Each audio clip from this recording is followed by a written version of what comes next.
the producer of VAXXED. What is this film about? This film is about CDC whistleblower. We have a real scientist at the Centers for Disease Control that's told us that the MMR vaccine study that looked at the connection between autism and vaccines, that they committed fraud. They covered up numbers, they hid data, and they threw out data that would have shown a link between this vaccine and autism.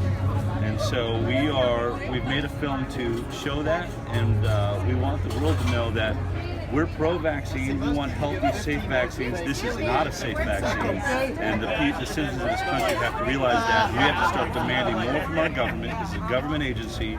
We've got to stop allowing the powers of the pharmaceutical industry to control these studies because there's serious danger. And I've heard you guys were going to try Tribeca and it didn't work. What happened there? So we were in Tribeca. We were selected by Tribeca in an official selection, and then they got pressures from, I think, corporate interests, though I wasn't there in the room. They would not tell us why they were ultimately deselecting our film.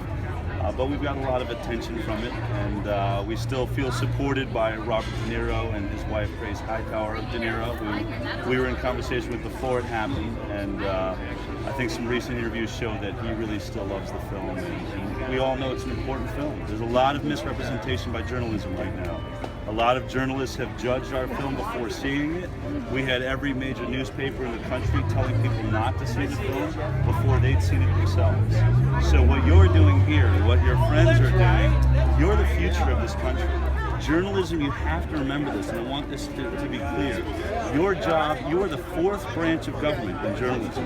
It is your job to ask important questions and never just say, that's over, that's a finished discussion, like we have with vaccines. When there's new evidence or a new witness comes forward in any story, it's our job as journalists to follow that story and investigate that story. And right now, the CDC needs to be investigated. This scientist from the CDC needs to be brought before Congress. And right now, most of journalists in this country are shirking the duty of doing that job. I pray that you guys watching this as youth, coming up in journalism, realize journalism cannot die. Democracy is in your hands. And it's playing tomorrow, Sunday? Tomorrow, 2 shows, 7 o'clock and 9:15. Okay, awesome. Very good. Thank you very much. Good meeting you. Thank you.